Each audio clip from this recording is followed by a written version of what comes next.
a un engagement sur plusieurs dimensions. Je dirais que la première, c'est celle qui nous lie sur le contrat de fourniture sur lequel Jérôme Viaud a souhaité être cohérent dans ses choix et avoir une offre 100% énergie renouvelable.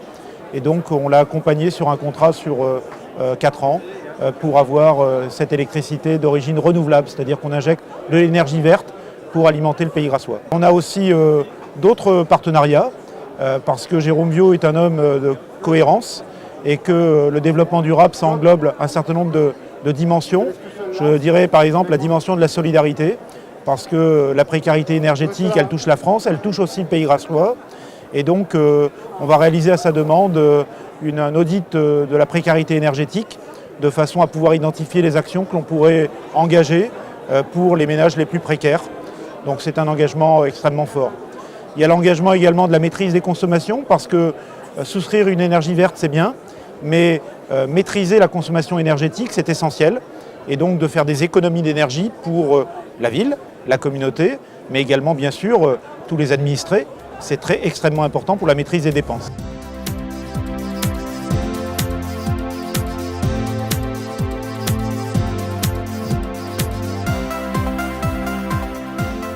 Lors du moment du renouvellement des offres pour alimenter en énergie la commune de Grasse et la communauté d'agglomération, nous avons fait un choix avec les élus de la ville, avec les élus de la communauté d'agglomération, de signer un contrat 100% énergie verte. C'est un choix volontaire qui coûte à la collectivité, mais qui permet de traduire aussi dans des actes une volonté politique.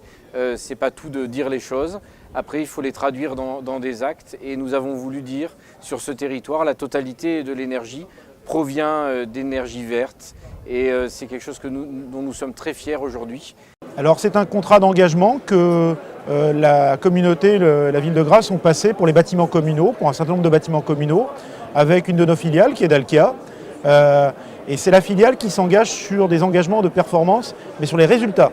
Ce n'est pas un engagement de moyens, c'est un engagement de résultats. Ce qui garantit aux élus d'avoir l'assurance que l'engagement qu'ils prennent avec une entreprise soit tenu dans les faits, à la terme du contrat, d'avoir réellement des économies d'énergie sur les bâtiments communaux. Donc ça passe par des équipements, je dirais, d'isolation des bâtiments, des analyses bien sûr, des audits avant de décider ce qu'il faut faire. Donc il faut auditer techniquement les bâtiments, il faut les instrumenter éventuellement, au-delà de l'isolation, il faut mettre des capteurs, et puis ensuite exploiter ces données et les exploiter dans le temps, de façon à maîtriser les consommations. Et voilà. Et au bout du terme du contrat, les économies sont nécessairement réalisées. De toute façon, si elles ne l'étaient pas, c'est Dalkia qui en supporterait les conséquences. Voilà. Et puis aujourd'hui, eh bien, cette récompense qui nous est remise par EDF, c'est la récompense d'un travail fourni, un travail réalisé et un travail qui a été constaté.